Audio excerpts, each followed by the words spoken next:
I pledge allegiance to the flag of the United States of America and to the republic for which it stands, one nation, under God, indivisible, with liberty and justice for all.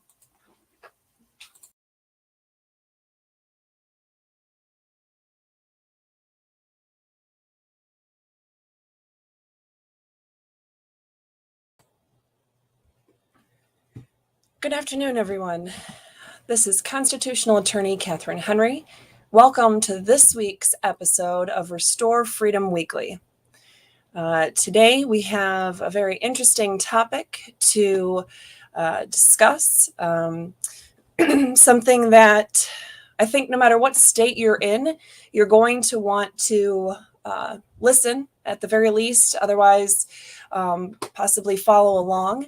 We have things going on in our country like never before. I mean, we've always had issues, we've always had corruption, but we have seen in the last 2.5 years just an exponential amount of bad stuff happening in our government.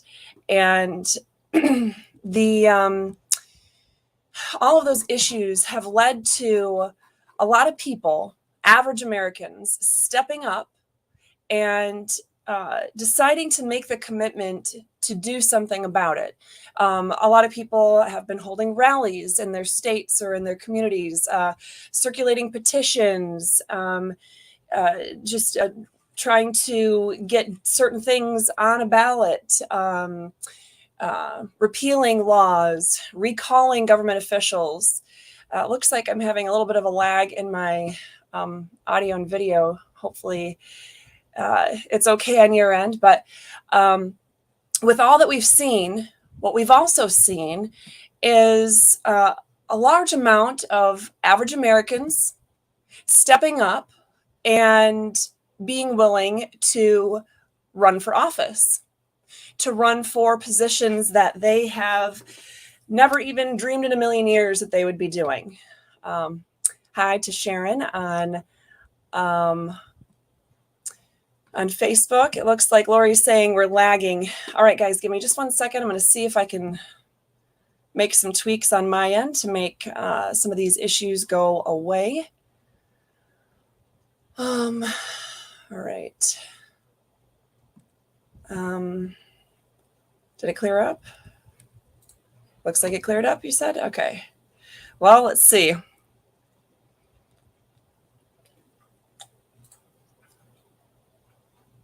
I guess all I had to do was think about clearing it up. I don't know. It's still lagging on my end. Okay.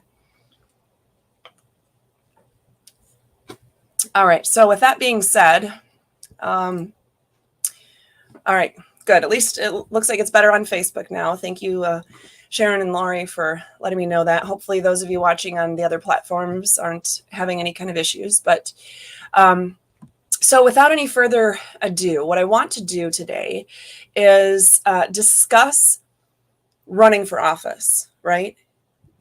Let's be honest. Show of hands, not that I can see you, but maybe you're quick at that hand emoji. How many of you truly despise politicians as a general thing, as a general class of people? I do. Definitely don't want to be ever considered a politician, don't want to allow the crap that politicians have been doing to us to continue. There's nothing really good about politicians. Now, there are some people that run for office who are not politicians. They're just truly real people that are sick of the same old garbage. And I'm not just talking about Democrats or Republicans. All politicians, lifelong politicians, they're not doing us any favors. So today, what we're talking about is the question posed: do you have a right to run for office? What does it take to get into that? Oh, there's campaign finance laws and state election laws and sometimes federal election and campaign finance laws. There's potentially things, with the IRS. There's all kinds of things to consider. Absolutely. what does the Constitution say about running for office, or more specifically about ballot access? So I'm not going into all the specifics of campaign finance and all that other stuff, but what does the Constitution say about your ability to get yourself or somebody you stand for, or a position, or something else, an issue, onto the ballot for voters in your area, in your state, to vote on? Well, in order to help us frame that discussion, we're going to have state rep candidate Jon Rocha join us to talk about his situation, his lawsuit to be put back, to put his name back on the August ballot, the decision that came out from the Michigan Supreme Court, which I believe was last Tuesday, and what he's doing now. Now, if you want to go into specifics about what Jon stands for, where he stands on various issues, that kind of thing, this is not an interview like I had done with gubernatorial candidate Ryan Kelly or Secretary of State candidate Christina Caramo. This is a different set of circumstances, so it's not just a candidate interview, okay? If you want to look into those issues, I want you to check out votejonrocha.com, and you'll see it here in a little bit as well. I'll have it up on the screen for those of you who weren't quick enough to grab a pen and write it down as I said it. Don't worry about it. We'll come back to that. But we are not talking about the politics of his campaign, the issues he stands for. I don't think it's that one, Lori. I think it's votejonrocha.com. I could be wrong. We'll ask Jon. Hold on. Let me bring him in. All right. So with that being said, everyone, all right, we've got Jon with us here today. And hi, Catherine. Okay, good. I can hear you good. You can hear me good? Oh, yeah. Loud and clear. All right. Well, generally speaking, no one's ever accused me of being too quiet, so there's always that. All right. So it looks like Lori did put, is the website JONROCHA.com? That's correct. Yep. Okay. So Lori's got that on our channels. Okay. So what I want to do briefly is I'm going to kind of take this a little bit out of chronological order just to help people understand. But as of May 1st, 2022, you were a candidate for the Republican primary for state rep House District. What's the new number? District 78. 78. So as of May 1st, is that statement correct? As of May 1st, you were a candidate for the Republican primary ballot for state rep House District 78 in the state of Michigan. That is absolutely correct. Okay. So, and this is where I want to make sure that my mind, because I've gone through some pretty big trauma stuff in my life in the last 2 years, I want to make sure that I'm not misremembering some information of conversations you and I have had for the last 2 years. But I'm going to say a year ago, maybe over a year ago, you had decided you were going to actually run for U.S. Congress. Is that right? Or you were thinking about it? Yep, Okay. that's right. I filed for U.S. Congress in the end of March of 2021. Okay, so my memory's not failing me too badly. Okay, so you had actually filed all the correct paperwork. You were a legitimate candidate for the Republican nomination for U.S. Congress, and what district was that? District 6. It was currently held by Republican Fred Upton. Okay, so for those of you who follow Michigan politics at all, Fred Upton is, I know a lot of you don't like the term rhino, but that man literally is a Republican in name only. He has, I'm pretty sure, held a solid D- average from conservative groups as far as all of his voting histories have gone. I've never seen it above a D-. Maybe there's a different ranking out there that could be, but I've actually seen Democrats and Green Party candidates with higher conservative ratings than Fred Upton. Nice guy. Definitely not a conservative.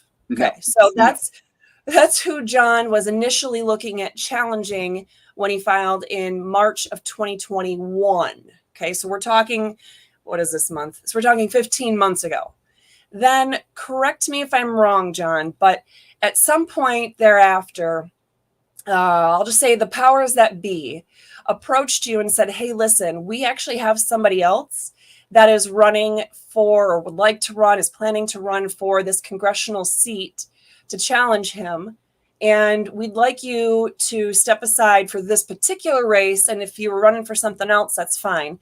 Do I remember that correctly? Yeah, it's sort of. Essentially what it was, there were about 4 of us in that race.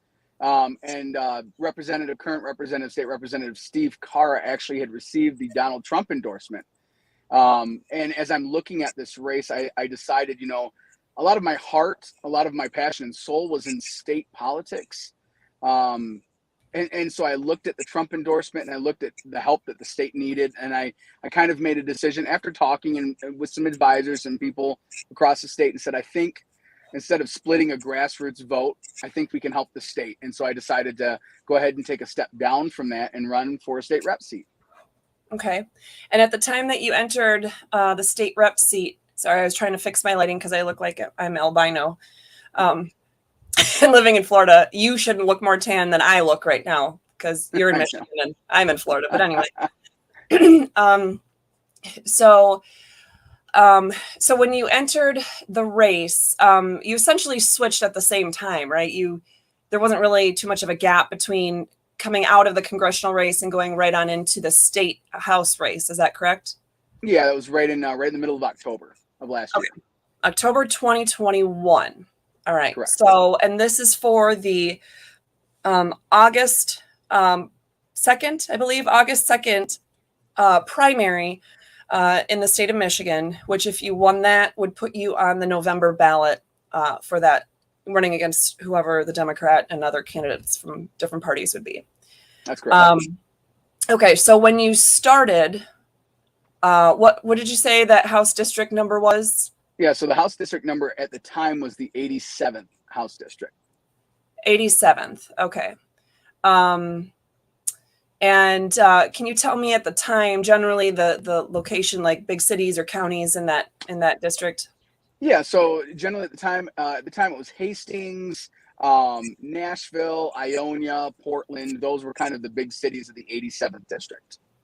Okay. And for those of you just joining, that's in Michigan. So you had basically bowed out of the congressional race to go into a state rep race because, there were other conservatives in that congressional race and you didn't want to split the grassroots, basically. So you moved over to the state house race, and then that was October 2021, and then I want to say December January maybe is when the state of Michigan was finalizing their new district maps. Does that sound about right? Yep, end of December they finalized those maps, and of course things were challenged in the appeals courts and whatnot in Michigan, and it is what it is, basically. So it was the 87th, and it's now the 78th where you are, correct? Yes, correct. And then did you pick up any different big communities or lose, how did the district change for you? So for the most part, it was the same. The original 87th had the entire Berry County and most of Ionia. The way this changed is it took half of Berry County, again, most of Ionia, but then it picked up sections of Kent County, and so the city of Lowell, and then parts of Eaton County, some smaller rural townships in Eaton County, 23 townships altogether. Okay. So that's basically for those of you who are in Michigan or who, know Michigan well. I just wanted to give you really context. The location doesn't matter exactly for what we're going to be learning about or talking about with the Constitution today, but I wanted to let you know where. So if you are in Michigan and you're following along and you're deciding who to support in races, hopefully this will give you at least that information to know where Jon is at and what his district, what areas his district covers. So, okay. So you're in the race, you're running, you've been pretty active since, the beginning, basically since the congressional race. You're out there, you've got huge yard signs, you've got campaign handouts or campaign lit, as they call it. You've been going to events and rallies. Have you hosted any of your own events? I've a ton of my events, meet and greets. We've given out shotguns, dinners, all kinds of different things. So we've done a ton of our own events as well. Yep. Wait a minute. You're giving out shotguns and you didn't even think to ask me if I wanted some? Had to be there to win it. Oh, you wait till I move down here and then hold those. I see how it is. Beautiful bullpup too, 12 gauge semi-auto. Oh, it's gorgeous. Okay, so you have quite a bit invested into this then. Sure. It's been, like when I ran for state rep, there were 5 people in my race, and for the most part, there were 2.5 of us that were really there at all of the events. There were others that I can't even tell you the 5th guy's name. The 4th guy, I remember a little bit about him, but he didn't really go to many events or things like that. I don't think he held any of his own. The guy that won started to go to more and more events. I'm not even sure if he hosted his own, but anyway, it's not one of those situations where you were somebody who was listed as being in the race, but you weren't really doing very much. You've been out there since, the beginning. So your goal was to be a whole 1.5 years into this before the primary. And then because of other factors, you ended up basically leaving it up to another grassroots candidate in the first race you're in, moving over to this other one, but without skipping a beat. You just kept going at it, kept going to events and hosting your own things, getting your campaign lit and signs out there, getting volunteers. Oh, we lost John. Anyway, so that's where he was with that. This is unfortunately the part that I really wanted him to talk about. Let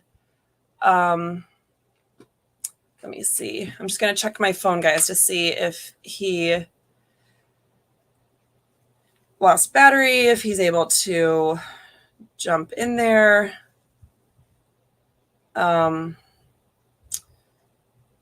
Goodness gracious. Now my phone is malfunctioning. Sorry, guys. It's technological difficulties here everywhere we go here today. Okay, we got John back.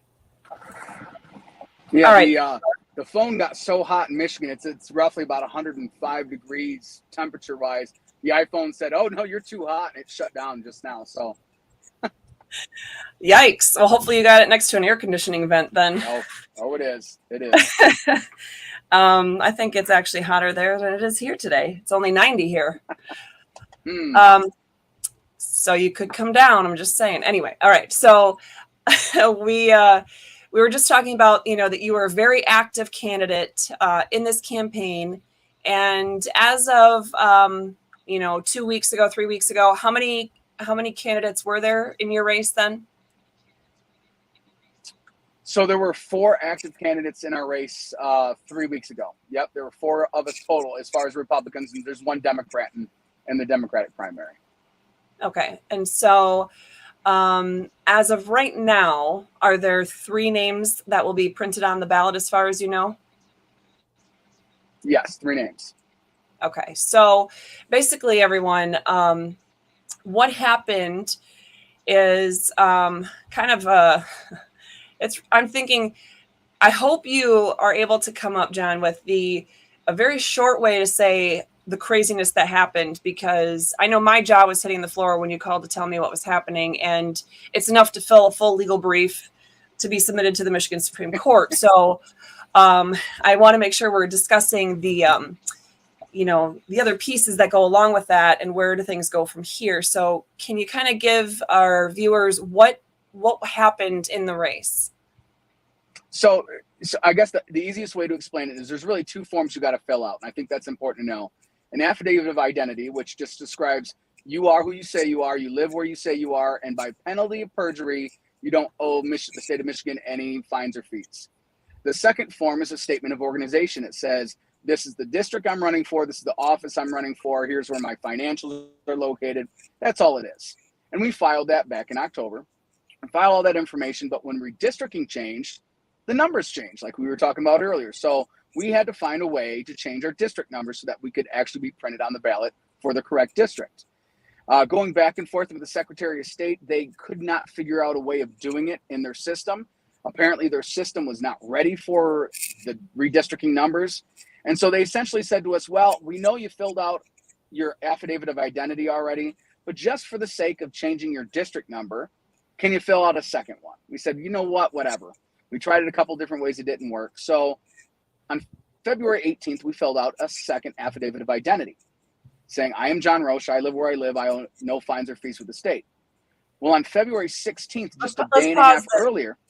I'm going to pause you right there just for a second. So everybody, if you didn't catch that, because he's just giving you the background and sometimes people kind of gloss over, this actually was like the important thing to listen to. Okay. So there's a piece of paper that you're filling out that literally is, it's, you know, here's who I am. I'm running for office and I'm declaring that I don't owe any fines or fees to the Bureau of Elections for prior elections that I've been a part of where I've had a campaign and I did something wrong or had an oops, and I ended up owing money to the state of Michigan for that campaign. And I'm saying now I'm starting this new campaign and I don't owe any fines or fees to the state of Michigan for any other campaigns that I may have run in the past.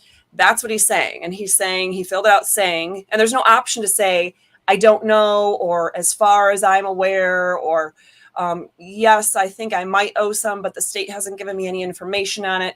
It's, you know, basically you're saying to the best of your ability, you don't know of anything that you owe the state of Michigan for the Bureau of Elections, and that you're starting this basically with a clean slate with this new campaign.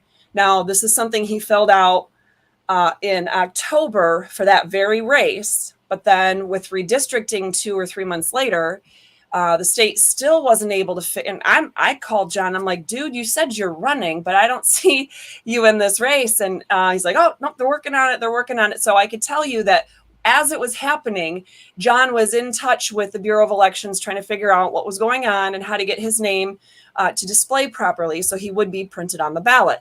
He had all the other, you know, whatever signatures, whatever fee, either at least it was, you either paid $100 or you turned in X amount of signatures to get your name on the ballot and, you know, check a bunch of other boxes. He did all that.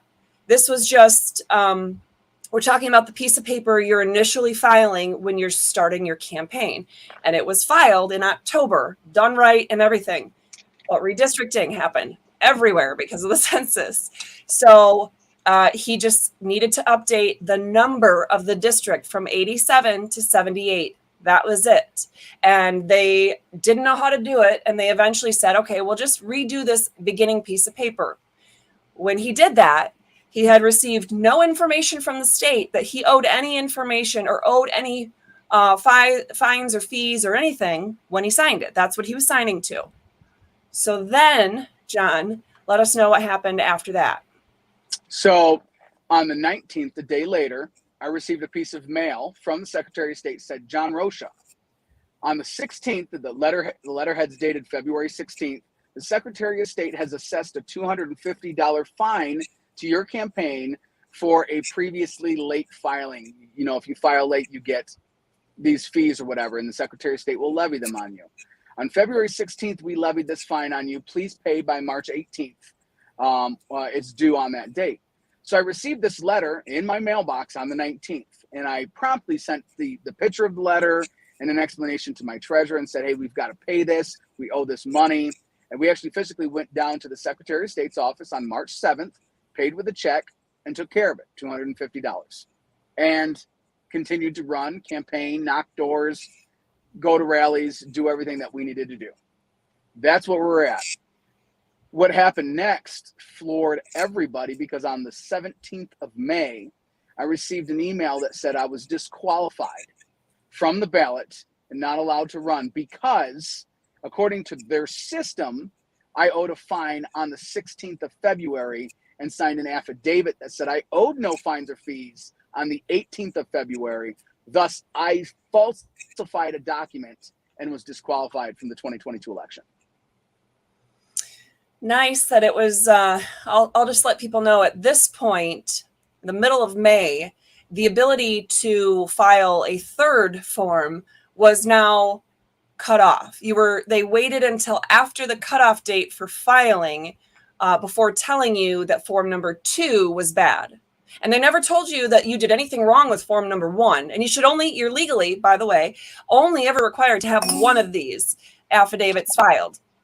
But the situation in this case, it was just supposed to be the way that these government officials could finally figure out how to put the right number, the updated district number, on his candidacy so he showed up on the correct ballot. So then they're saying, oh, the deadline to fix or file any paperwork is now gone, but just so you know, you can't actually be on the ballot this year. No, because you lied, you owed money. Now, just because you didn't know about it doesn't mean anything. I mean, we didn't tell you about it. It didn't get in the mail to you, but you still, you know, you're not allowed to run. So you ended up hiring an attorney, and you're not the only person. There were 25, 26 candidates across the state that this happened to. Correct. So you had your attorney file, and which court was it initially filed in? It was Court of Appeals. Okay. So, because I thought it was pretty fast to get to the Supreme Court, but that explains it. So a lot of times in election law, where there's something super timely that's happening, I can't remember if it's in the state constitution or if it's just a state law or both, but anyway, there's a provision in Michigan that with certain super timely election day stuff, you basically jump the first few levels of court and you go right into the Court of Appeals.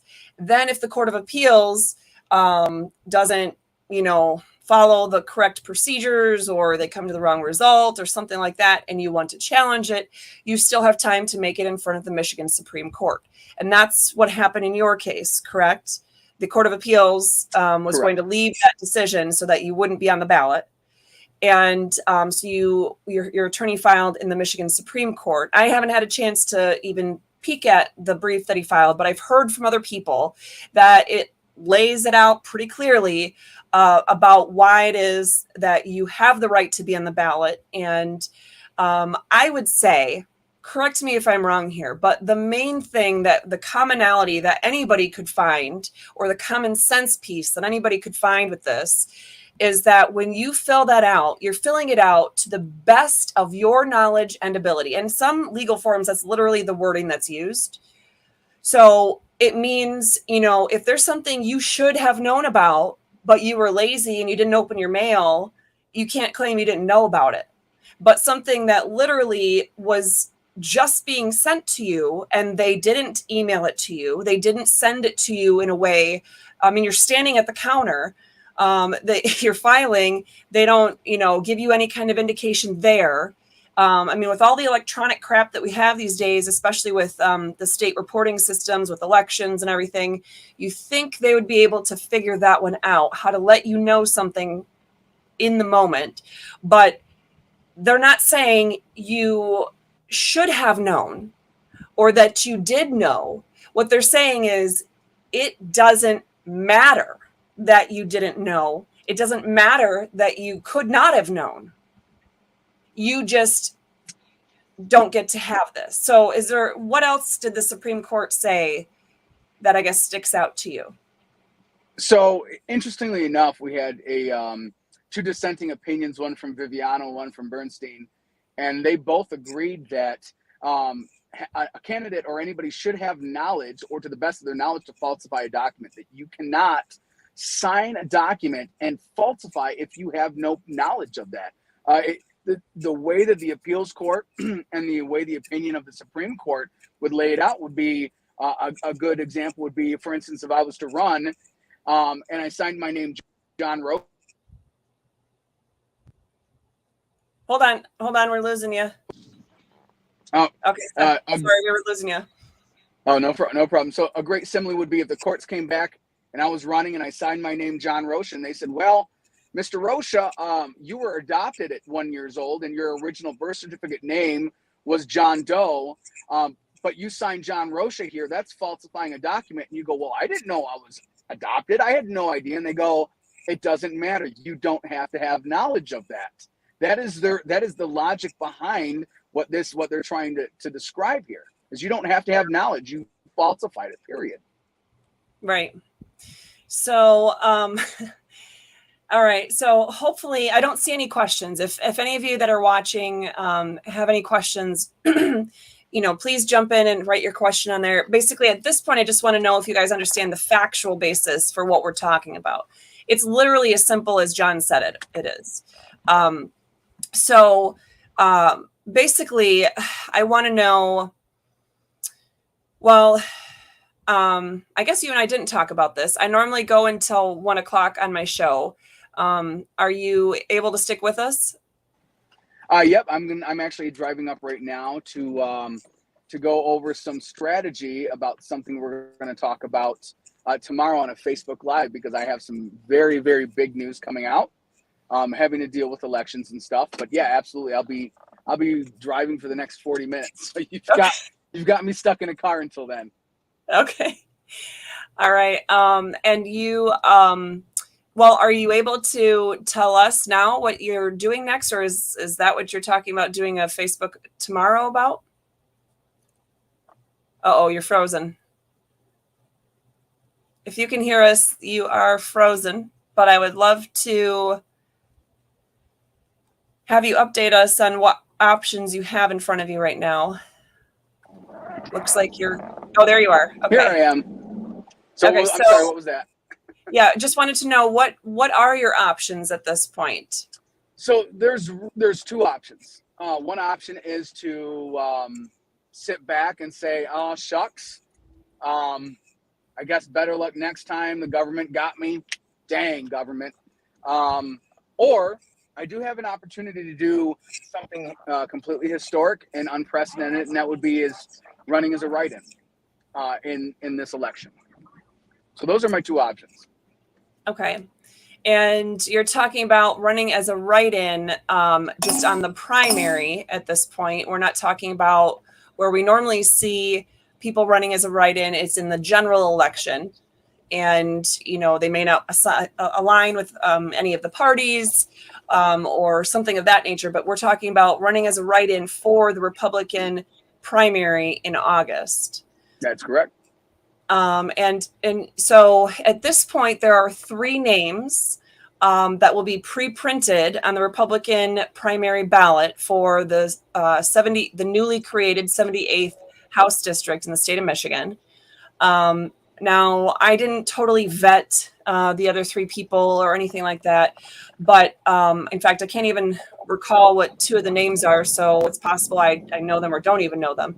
But I know that one of them is someone that ideologically is very similar to you. And my understanding is that she's kind of a new, I don't want to say transplant, but she was living in another district and is now living in your district. Is that correct? Yeah, that's correct. She's moved in there roughly towards the end of the year, December, January timeframe, after I'd already started running in this district. Okay. So, and I know that, in fact, I actually received several, phone calls and text messages about this. There's some concern that people are having, essentially saying, well, grassroots, we got to stick together. There's one grassroots candidate left in that race. You need to essentially do us a favor and bow out and then run for something else next time. Nobody that I've heard of has said that you as a candidate are, bad, or that your stance on issues is questionable or anything like that. But the concern is having that cohesive grassroots, ability to stick together behind candidates.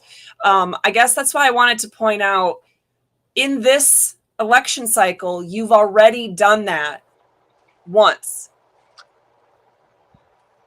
You did that Right. in the congressional race. So that was like, those were conversations that were already had where there was a grassroots candidate, just like yourself. And, basically the suggestion was put to you, hey, could you step aside in this particular race and let this other candidate, so there's no splitting of the grassroots support and votes.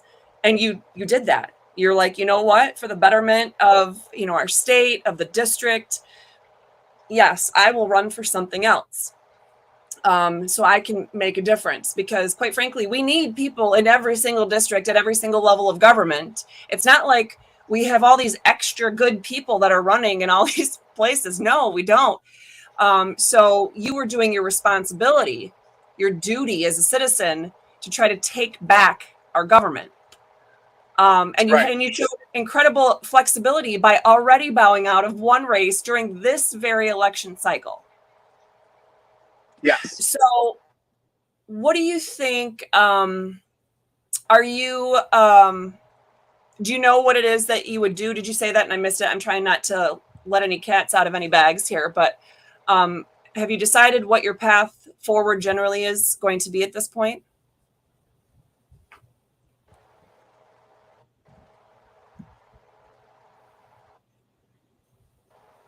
It looks like you are freezing a lot here, so I'm not sure if you can hear us or not. I'm sorry, I missed that, Catherine. Yeah, just wondered if you were able to share with us what is your general direction that you're going to go now? Are you willing to share that with us here?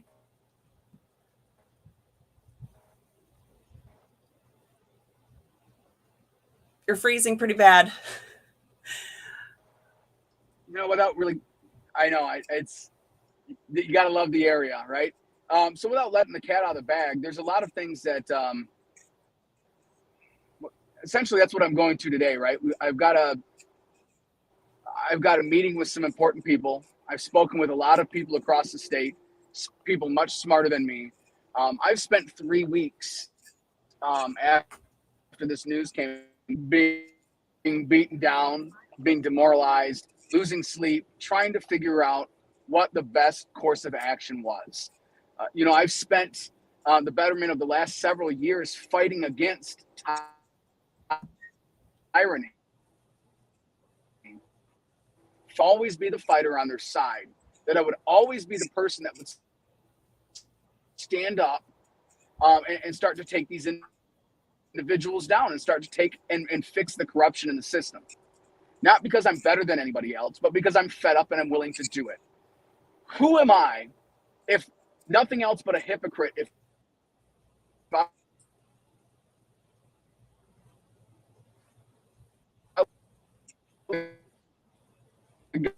We're losing you again, John. John, can you hear us?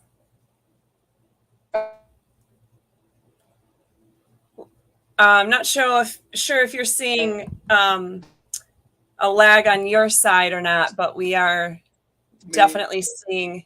And I'm not going to fight anymore. Uh-oh. Oh, hold on.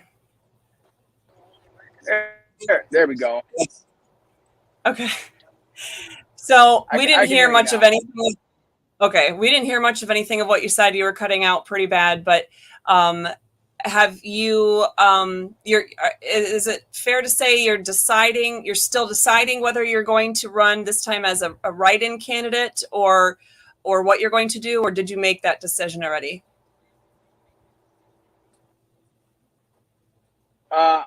We have made the decision already. We are making moves and setting things up, and we'll be announcing what we're doing going forward tomorrow night. Okay. In the official capacity, if you will. Okay. Well, let me do this. I'm going to have you hang out here, but you're cutting out still pretty bad. I'm hoping that maybe as you continue the drive, you'll pick up a little bit better signal. I'm going to go through some of the pieces about the Constitution and what people need to know about ballot access. And if you're still available to us and your signal is good, I'm going to jump back in to some conversation as it specifically relates to what you're doing. So if you can, hang in there with us. If we lose you, that sucks, but I'm sure we'll touch base some other time when you have a better signal. Okay, guys, so we still have Jon. I'm just going to pop him out of here. Okay, so we have Jon in the background here, hoping his signal will get better and we can have him come back. But no, let's see, which one's the best? I really want this to be full screen. It's not going to quite let me do that, is it? Okay. Hang on 1 second with me, guys. I'm going to try to make this.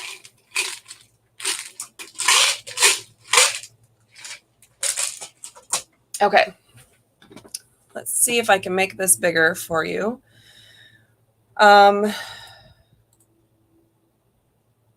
Yikes. Don't want to go too big. You still probably can't see it. If you guys can let me know if you can see any of this. Oh, geez. That's going to be super big. Okay. All right. So basically what I wanted to do is go over we just went over Jon's situation, his lawsuit that he filed just recently, all within the last month, to get his name back on the ballot. The decision that was made at the Court of Appeals, the decision that was made at the Michigan Supreme Court level, and we kind of touched on what he is doing now, although he said that they'll make a full announcement. I think they said tomorrow on a Facebook Live. I think that's what he was saying. So I would assume you'll also see information on his website, which we posted for you earlier, votejonrocha.com. Whatever you do, if Jon is saying that he is running as a write-in candidate, and if you don't like that idea, you can't support that or whatever, if you're grassroots, I would ask that at the very least you would vote for Gina Johnson, because she is the one who is most alike in conservative values with Jon and with myself. So in theory, if you're watching this, it's because you feel that you align with the conservative principles that Jon and I stand for. So at any rate, I would encourage you to stay tuned with Jon, watching his website and his social media tomorrow for the announcement that he's going to make. And if for whatever reason, either he's not going to run anymore on this campaign, even as a write-in, or if you, for whatever reason, choose to not support Jon anymore, even if he's running again, then please support Gina Johnson and not the other two. That's just my own personal 2 cents there. So, and just for what it's worth, I've known Jon for the last 2 years, I believe. And I've known Gina Johnson for, I don't know, 8, 7 years, something like that, for a long time. Okay, so man, there's a lot here on the screen. Well, it is what it is, people. I couldn't make it quite as pretty as I wanted to make it, but it is, although it's not as easy to navigate on the eyes, it is easy to navigate clicking wise, which means I probably should have shared this link to this PDF. We will get that out as soon as we are done. I will get this PDF shared out with you. Lori will post it in the comments. I think she'll be able to go back in and edit the description and share it that way. It's like a moment like that because I totally forgot to even have this shared. And let's see, when did that come in? Okay, so Jon looks like he's good there. Let's see. Let's see if I can add Jon back in here. Jon, are you with us? Hey, there I am. Okay. Yeah. Oh, that's way better. Okay. Let's see. I want to make sure that I said things correctly, that I was able to hear with all the connection problems we were having, that as far as what things are going on you have now made a decision about what it is that you and the campaign are going to do moving forward, but you're having some last minute discussions with some really intelligent people that want to, make sure things are done the right way. And so your goal is to make the full public announcement tomorrow.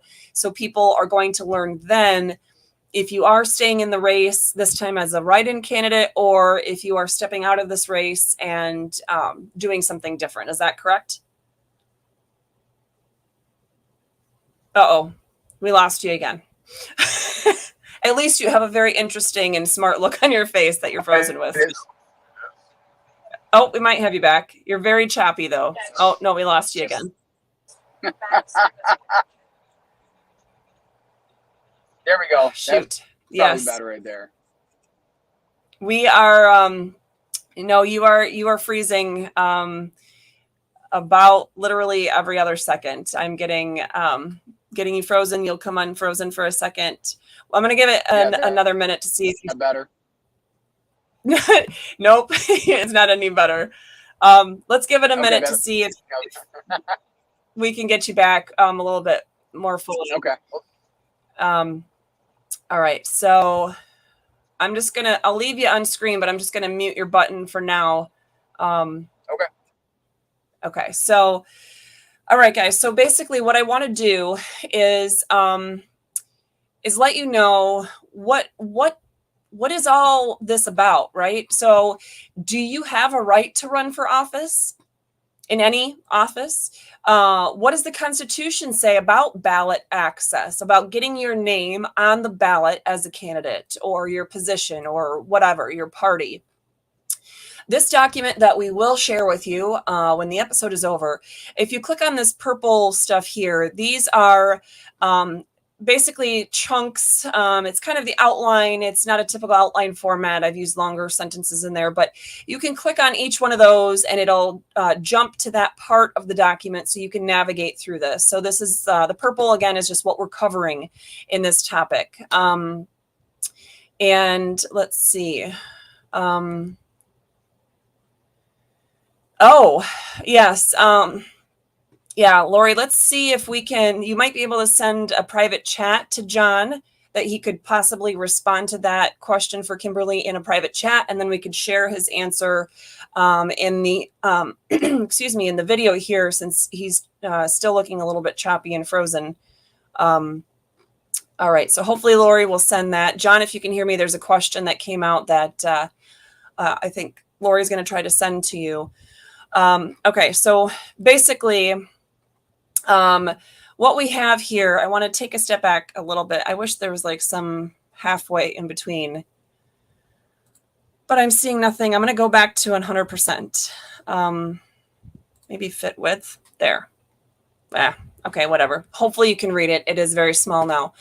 So unfortunately, to answer this question, do you have a right to run for office? Do you have a right to be a candidate? We have to really take a big step back and go, wait a minute. Where do you get your permission to act? Where do you get your permission to do anything? What are the people allowed to do and why? Well, we get our blessings from God, not the government. For those of you who may be new and you're wondering why I'm talking about God, and you think there's a separation of church and state and all that other fun stuff, there's not. Those words don't exist in the Constitution, etc. But let's look at what does appear in the Constitution. The words "we the people," because that's who is in charge here. We the people wanted to, quote, secure the blessings of liberty, capital B, capital L. We the people wanted to secure the blessings of liberty. That is written in the U.S. Constitution preamble. If you look at the Michigan Constitution, that preamble says it even much more clearly. We the people of the state of Michigan, grateful to Almighty God for the blessings of freedom. Literally, Almighty God says right there, we get our blessings of freedom from God. We are all, and this is the Declaration of Independence, we are all endowed by our Creator with certain unalienable rights, like liberty, liberty to run for office, liberty to do a whole bunch of things. So I also want you to take a peek at the 9th Amendment to the U.S. Constitution, or if you're in Michigan, specifically look at Article 1, Section 23 of the Michigan Constitution. If you're in another state, chances are you have the same provision in your own state constitution as well. But we, the people, retain all rights, even those that are not enumerated in the Constitution, and the government has the duty to protect those rights. So if you've never heard of that, if you didn't think of that, if you thought all of our rights are only what's given to us in the Constitution, back up and realize God gave us our liberty. God gave us all of our rights. We are preserving them and protecting them in the Constitution. We're not getting our rights from the Constitution. And in fact, those that are listed in the Constitution are not even all the rights that we have. We have and we retain and keep all the other God-given liberties, and the government's job is to protect all of those rights. So let me see. Oh, does it look like he's not freezing? Okay, I'm going to pause right there on that note. Oh, I almost removed John. Okay, so John, can you hear me? Yes. Oh yeah, loud and clear. I'm actually running through Elto right now, about to hit into 96. So you know where I'm at, right on Alden Nash Highway. That would be an area that I used to run in then, because part of your new district, it was actually part of my old 86 district that I was running for when I lived in Belding. But so I certainly know Alden Nash all too well. All right. So hopefully this is the last time that I have to bother you with this question, but I want to make sure that the viewers have the answer. So you are definitely considering whether you're going to stay in the race, but this time as a write-in candidate where people would have to write your name and spell it correctly. And you'll be making that announcement tomorrow. And Correct. If it's not that decision, you have something else in mind. But either way, you have some announcements to make for people tomorrow. Do you have a time yet? Yep. So tomorrow, 8 p.m. on my Facebook page, we'll be going live, and we're going to be discussing everything and what we've discussed. And so yeah, we'll be live there, and we'll announce it fully there and make that decision. Okay. Now, I was trying to read expressions on your face, but it was often stuck in one spot. Like I just did a lovely imitation of myself. But anyway, so I couldn't tell what your reaction was to this, and I didn't tell you ahead of time, but should either A, you decide to not run at all, you don't want people to write your name in, that kind of thing, or B, someone chooses that they cannot support you, either there's something about you, they just don't like guys or whatever, or they don't like supporting write-in candidates or whatever the case may be. So either A, you're not choosing to run as a write-in, or B, someone just chooses to not support you. Would you suggest that Gina Johnson would be the closest ideological candidate to your stance on issues? Yeah, Gina's definitely the closest to my ideological stances, and as far as anybody else left in the race, I would say the Democrat is better than one of the people that's in the race is a Republican, sadly. But yeah, I would say she's definitely closest to my stances and what I believe in. Okay, so just putting that out there for those of you who are in that district. And again, that's the newly created Michigan House District 78. And as far as an instantaneous backing out, I'm assuming, John, you would say that one of the things you have to consider when you are deciding whether or not you're going to bow out of this race is the number of people who have chosen to support you in your campaign and what you think that would serve their interests the best. Is that right? Well, and that's exactly right. We have some very, very large, endorsements, not just we have a ton of groundwork, a ton of supporters that have been out there knocking doors, who have been raising funds, who have been putting together house parties and phone calls and text messages. I mean, it's unbelievable the support that we have all around the district and beyond the district, people that are outside the district doing it.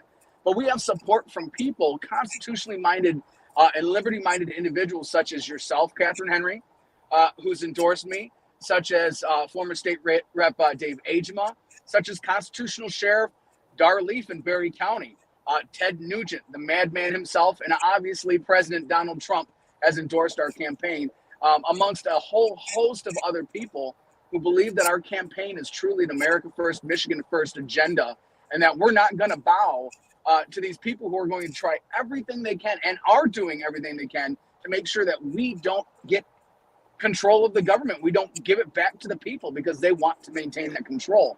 And I can't consciously do that to the people when I've said I would always fight for them and I would always do it. And as long as there's a fight left in me, this Marine Corps veteran, it feels like I have to die on this hill. And if this is not where God wants me to be and this is not what's supposed to happen, well, then we'll find out on August 2nd. But that doesn't mean I'm out of the fight one way or the other. I'm fighting. And that's what I raised my hand. I serve this Constitution. I serve the good Lord. And that's what I'm going to do. I'm going to continue to fight. I'm going to continue to do it for the people and restore our constitutional rights back to the people the way it should have been all along. Okay. Well, if you can still hang out with us, I'm sure I'll have more questions for you. I want to kind of get back into letting people know why you would have those rights. I'm guessing some of the arguments that your attorney might have been bringing to the Supreme Court, or maybe some of the things that the two dissenting justices might have pointed out. But in any regard, what people need to know about their own right to be able to run for office, to be a candidate, to have their own campaign for any kind of position in government or issue that they want to bring forth. So if you can, hang out with us, and I'm going to come back to you.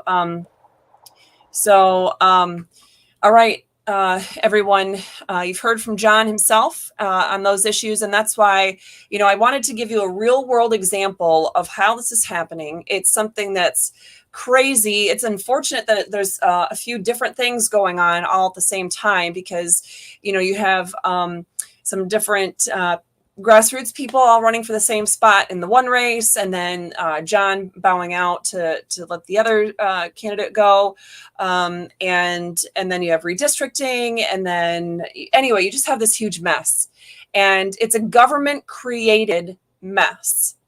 If government had been able to get their stuff together correctly and fix the district number for all of those people that were already running, they should have sent out something, or they should have had programmed their systems to do something that address, that candidacy address, was now going to be district number X, and to send them all notices. We now have you listed as being a resident of district number whatever, and if you no longer wish to run in that particular district, which now covers this, and this, then please follow the appropriate procedures to close out your candidacy with the state of Michigan. That's what should have happened. And that is not at all what happened. They put the onus on the candidates to try to navigate with no clear way, no clear path at all to simply updating their information because the district lines had been moved. So again, when you think about that, you have to go back to, we don't get our permission to act from the government. We have blessings of liberty from God. All of our rights that we guarantee, that we're protecting in the Constitution, are just the ones that our founding fathers decided were most at risk for being trampled upon, but they wanted to impress upon people in the 9th Amendment and in our state constitutions as well, that all of the unenumerated rights, all of the rights that are not laid out specifically in the Constitution, are still God-given liberties that we're not going to part with. We're not just giving those rights up. So that goes hand in hand then with the fact that we, the people, hold the sovereign power here in the United States. We have the Citizens Protecting Michigan's Constitution case. That is a Michigan Supreme Court case about ballot access from 2018, not that long ago. And that court noted in multiple ways that we, the people, hold the sovereign power. Also, you need to look at the U.S. Constitution, Article 4, which guarantees us that Republican form of government where we elect people to do the daily tasks of government on our behalf, but where therefore we retain the ultimate control and authority. Or you can look at your state constitutions, such as the Michigan Constitution, Article 1, Section 1, that explicitly says all political power is inherent in the people. It's not given to the people. It's not assigned to the people. It's not being used by the people. It's inherent in the people. And that we, the people of the U.S., established our Constitution as it starts off in our U.S. Constitution preamble. And we, the people of the state of Michigan, established the state Constitution as it starts off in the state Constitution preamble. I had it bigger there and it just got small, so I'm not sure what my computer's doing now. Okay, so what about the government's authority to make regulations? Our true or false question today was kind of getting to that. Do you have this right to run for office, to be a candidate for government, to be part of this republic? Or does the government, state government or local government or whomever, does the government have this inherent authority to, to act, to make regulations, to make restrictions? And so where does the government get its authority to act, and what are its limits? Well, government was created by the people. A lot of people have this misconception because they misread Romans 13 and other parts of the Bible, and they say God created that government. Well, yes and no. God created us, and he sets out, that there are systems of government that will be in place, but we, the people, created the specific form of government and put that structure, that form and that structure into the Constitution. It was done to secure the blessings of liberty. That is the whole point. That's what our Constitution preamble says. And the state constitution, again, grateful to Almighty God for the blessings of freedom and earnestly desiring to secure these blessings undiminished to ourselves and our posterity, we, the people of the state of Michigan, established the state constitution.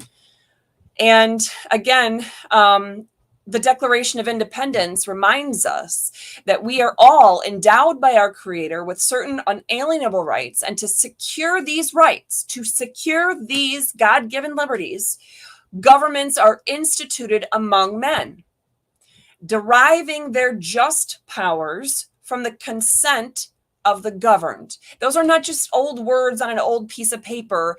That is the essence of exactly why we created the Constitution, what it was supposed to do.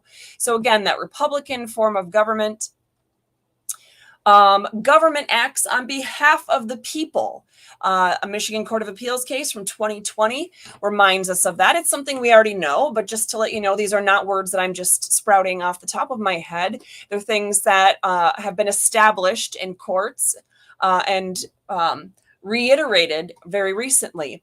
Government derives its authority from the people. So that 2018 Michigan Supreme Court case says it best.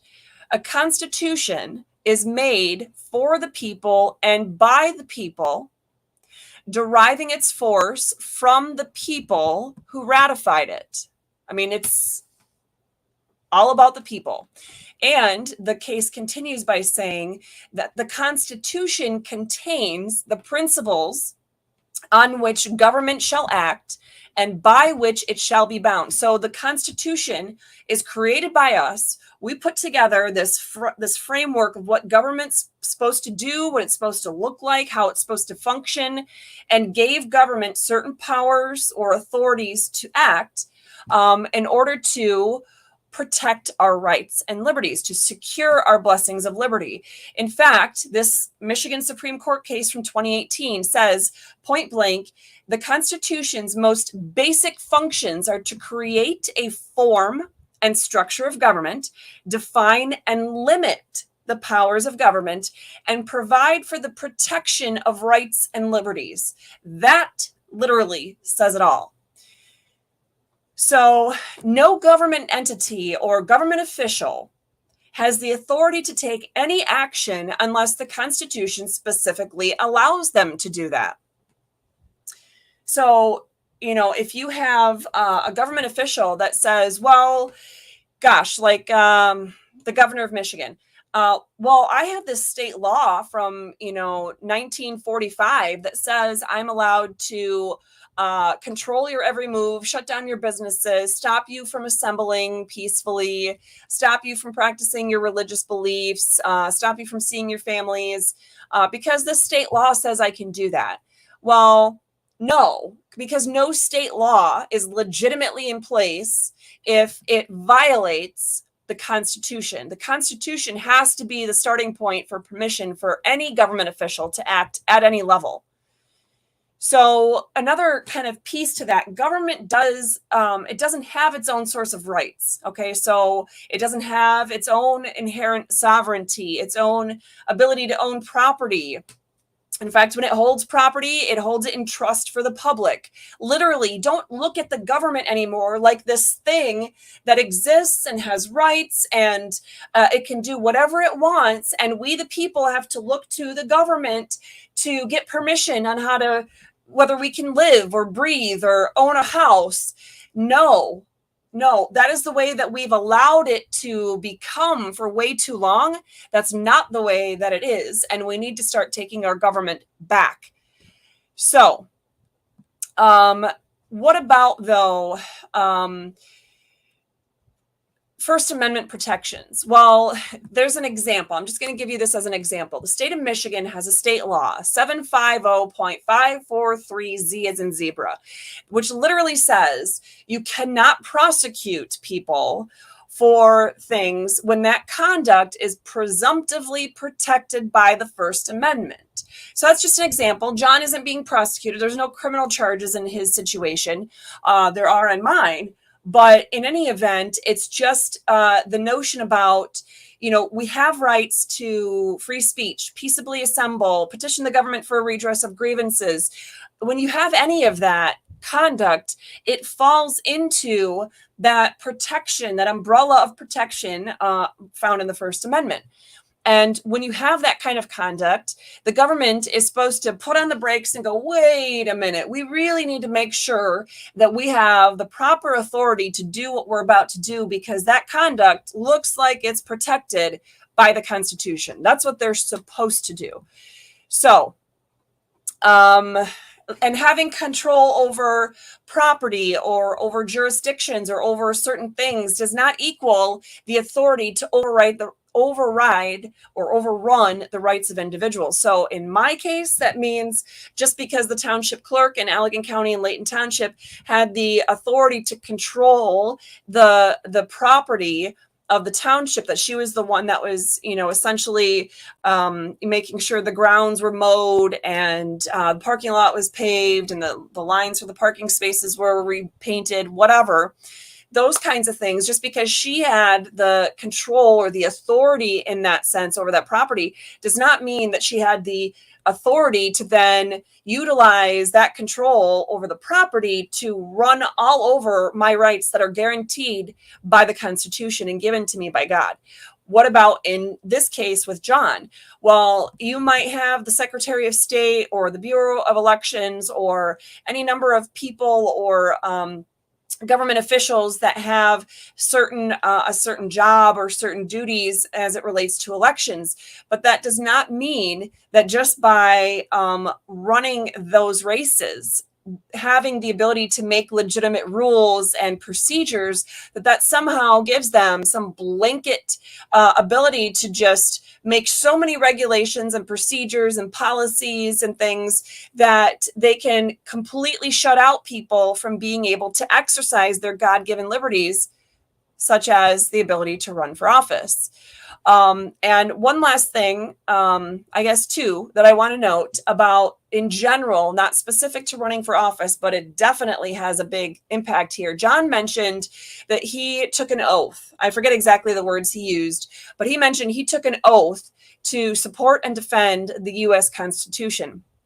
Well, Article 6 of our U.S. Constitution is where you will find the original constitutional oath of office.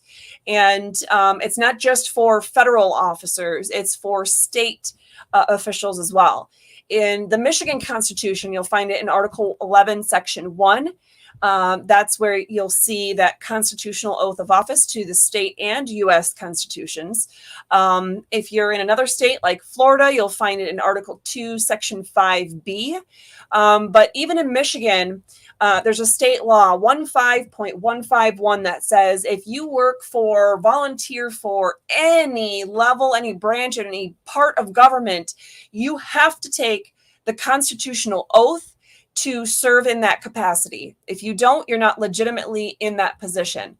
That's something that we overlook quite a bit. The second thing I wanted to mention there is that judges are not allowed to turn away from constitutional violations. When a case is brought to them and somebody is saying, listen, I have the right to do X, and the government is trying to stop me, the court's not allowed to turn a blind eye and just say, no, we're just not going to hear this. They're not allowed to turn a blind eye and say, well, really, whatever. I can't even stretch my mind to figure out what they were thinking when they said that Jon did not have a right to be on the ballot.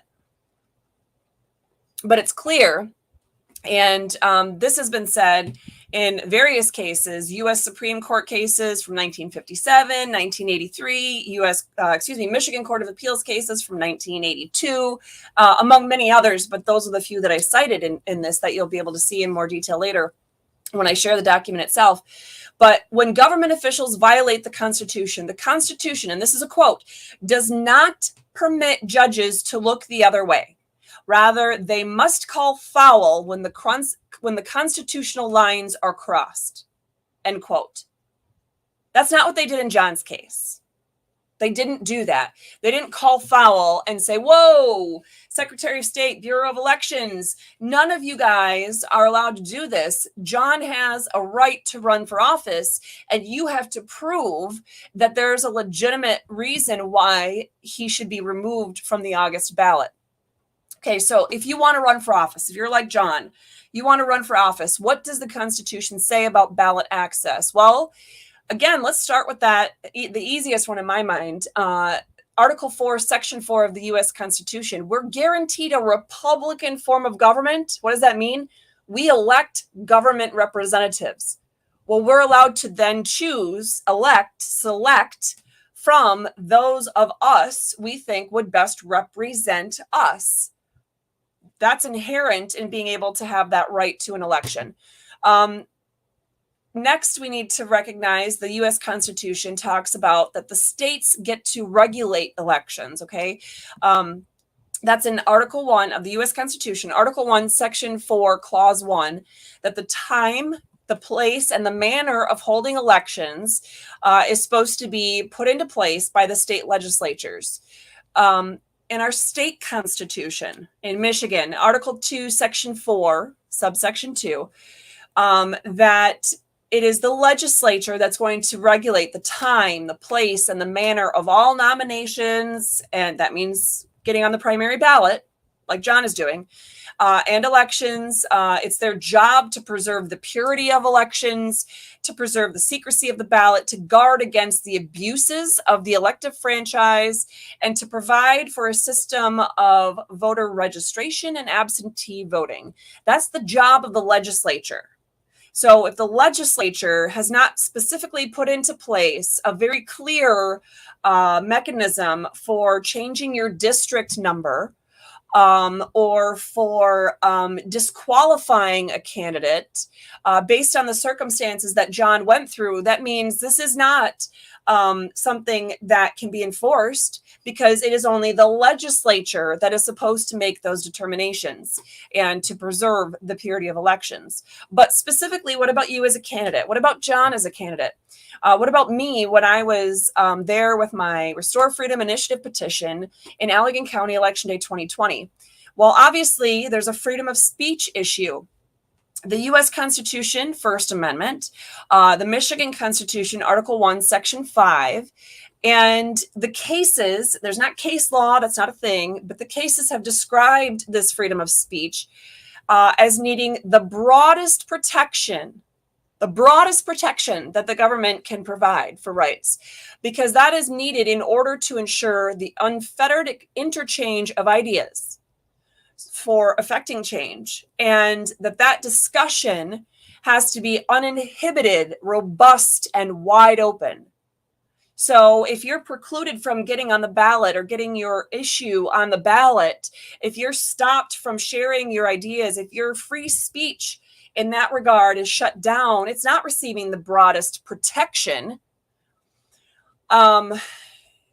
This kind of speech, the courts have also said, is protected against censorship, such as in Jon's case, or punishment, such as in my case, unless it is shown that it's likely to produce a clear and present danger of a serious substantive evil that rises far above public inconvenience, annoyance, or unrest. Let's think about that.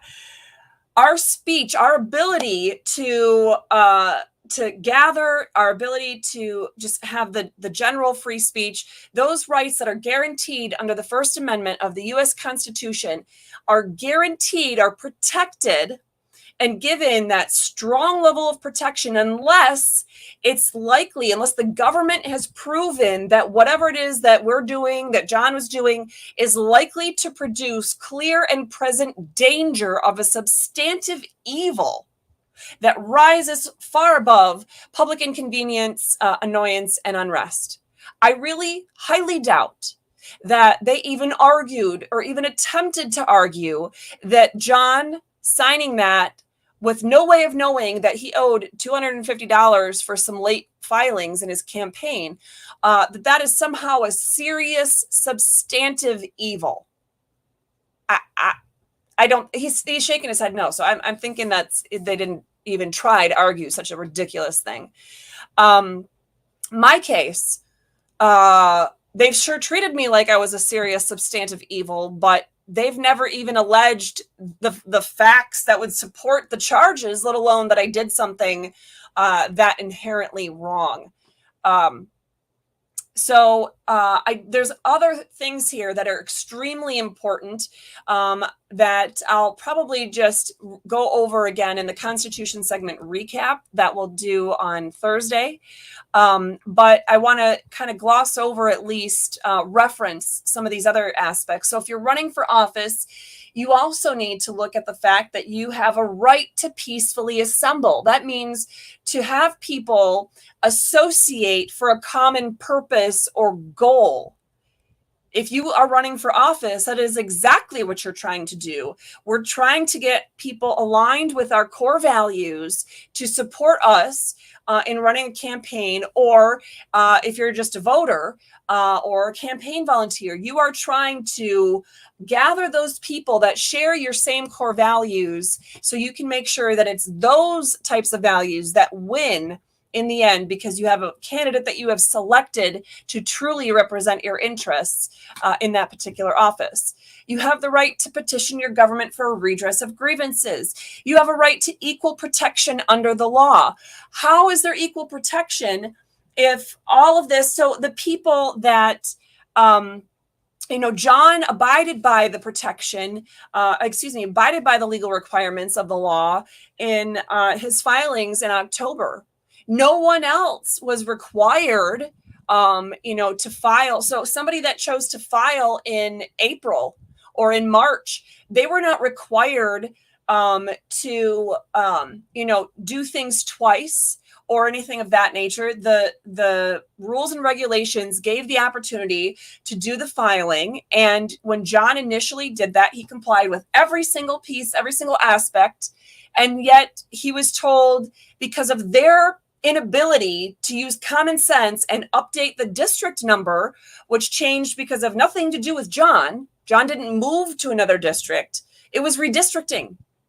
So because the government changed things, the government was also unable to figure out how to modify the district number in the campaign systems.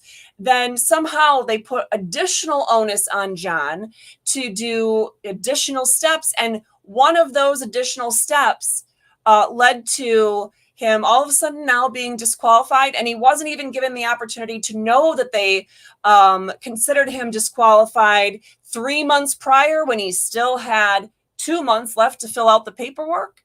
Does that sound legitimate? Does that sound like it's equal protection of the law, that all candidates had a fair shot at being able to be on that ballot? You have the right to not be denied life, liberty, or property without due process of law.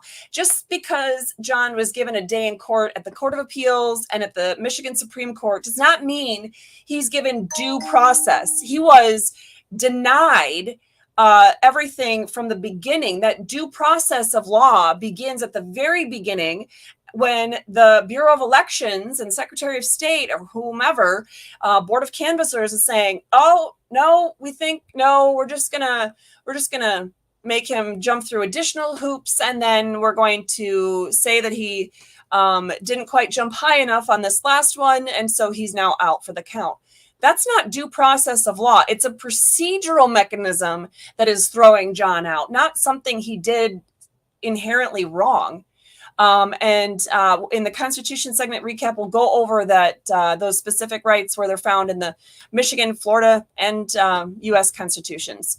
Also, what we'll do on Thursday is go over the specifics of how all this plays out in my Allegan County Election Day case. So that's going to be the Thursday Constitution segment recap that will go live at noon. And then we'll talk about also how that is implicated in Jon's particular case. It looks like there were a lot of questions. I was just in Michigan last week, unfortunately, for my mother-in-law's funeral. Oh, I do see somebody's asking about me coming there permanently. Well, I was born in Michigan. Most of my kids were born in Michigan. My older kids live there and plan to stay living there. My mother lives there, my grandmother, my in-laws, nieces and nephews. Michigan will always be a home, but I am a sunshine girl, and I love the beach. So with that being said, we just lost Jon. He was there the whole time. Jon, if you can hear me. Okay, wait, we got him. Okay, so let me see here. I'm going to change the screen a bit here. Okay, so Jon. I have you muted? Yep, I got you. Okay, so were you able to, I don't know, with your connection issues, were you able to hear some of the constitutional highlights about the ability or the right that people have to ballot access here in the United States? Absolutely. And I'm assuming at least some of those arguments might have been things that your attorney was arguing in your case? Yep, some of them were, and they said plain language of the law, sorry, goodbye. In fact, in the Supreme Court, there were the dissenters had an opinion. Everybody else didn't even write an opinion. They just agreed with the Court of Appeals. Oh, so, and again, with that, if they're wanting to focus on the plain language of a state statute, of a state law, what they need to realize is that a state law is completely unenforceable unless the authority for the government to act in that scenario is specifically granted in the U.S. or Michigan constitutions. But yet, they don't really seem to focus on the Constitution, do they? Nope, they do not, unfortunately. That's why I'm fighting. That's why I have to keep fighting. This is why I'm in this fight. This is what I'm doing it for. So for those of you, now that, we went beyond what we were planning to, a lot of technological issues and connection issues in getting us rolling on the conversation, but we got there nonetheless. So if you want to hear more from Jon, either where he stands on certain issues, or if you want to know, the specifics of what he's doing going forward, and if he's specifically staying in this race, but as a write-in candidate, or if he's continuing the fight in some other way. I know he's continuing the fight one way or the other. I can tell you that. But if you want to know more about the specifics for Jon, we shared that link, vote.jonrocha.com. Make sure to check that out, as well as at 8 p.m. tomorrow on his Facebook page. He's making some specific announcements with that. If you want to look or learn more about what the Constitution has to say about your right to be a candidate, to get an issue or a person on the ballot, we will definitely talk about that more on Thursday at noon with Restore Freedom here. And I'm sure that you'll see myself and Jon at various events, even in Michigan, even for me, yet this summer. But consider looking into especially Jon's situation and what really happened. And it'll be just one of those examples. If you could see yourself in that position. Jon's not, have you ever even run for any office before? Nope, never have. So this is not a career politician, ladies and gentlemen. This is not somebody who is just in government to be in government, who's always been in government. Have you ever been employed by the state of Michigan? Nope, never have.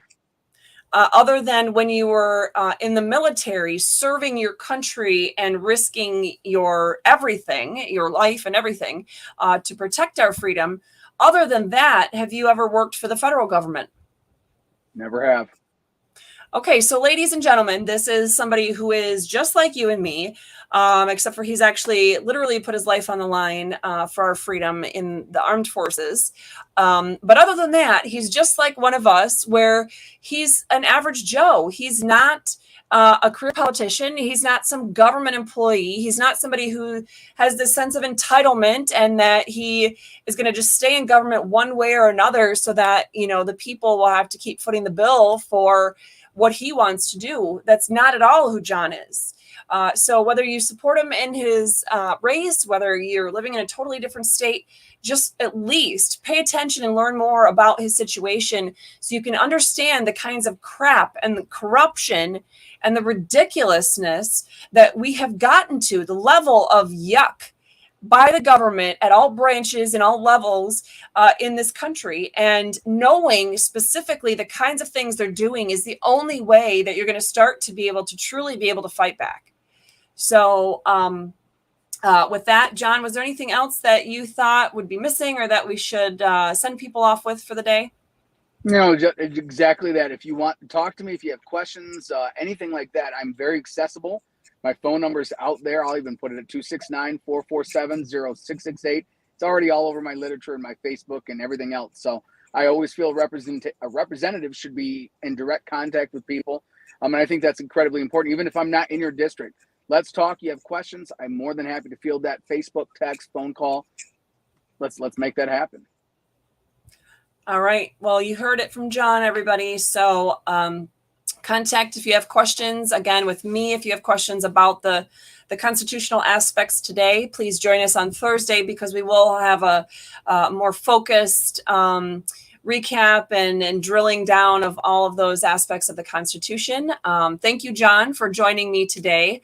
And it's too bad your connection in the middle of nowhere of West Michigan decided it didn't want to play nice, but we got through it. So that was good. Definitely good luck on whatever your announcement is for tomorrow. And I don't even know what I have going on tomorrow. Hopefully I have a chance. I don't ever watch Facebook Lives, which is weird because now I do them. But so I may have to have Lori take a peek and then tell me the highlights. But anyway, thanks for coming on. And thank you all for watching today and supporting. The one thing I would ask of everybody today is prayer that Jon knows his direction, a clear path that God would want him to take in this particular situation he's in, and prayer in my situation that I know each step of the paths that I need to take, as well as help with paying for the out-of-pocket costs for the appeals in my case, which is now over $3,500 just out of pocket. Of course, that's not attorney's fees because I don't pay myself, but any help that you guys can provide would be great. And I'm sure Lori has shared links, but if she hasn't, it's also on our website. So I'm sure Jon, actually, I know Jon has on the landing page of his website, if you go to that vote, jonrocha.com, if you wanted to help his fight for freedom by donating Of course, the attorneys are not free for him either to go to the Michigan Supreme Court and everything else. So please make sure that if you want to financially support Jon, you go to his website, votejonrocha.com, and click on one of those buttons to donate that way. Thank you so much, everyone. I hope you have a wonderful afternoon. Thank you so much, Catherine.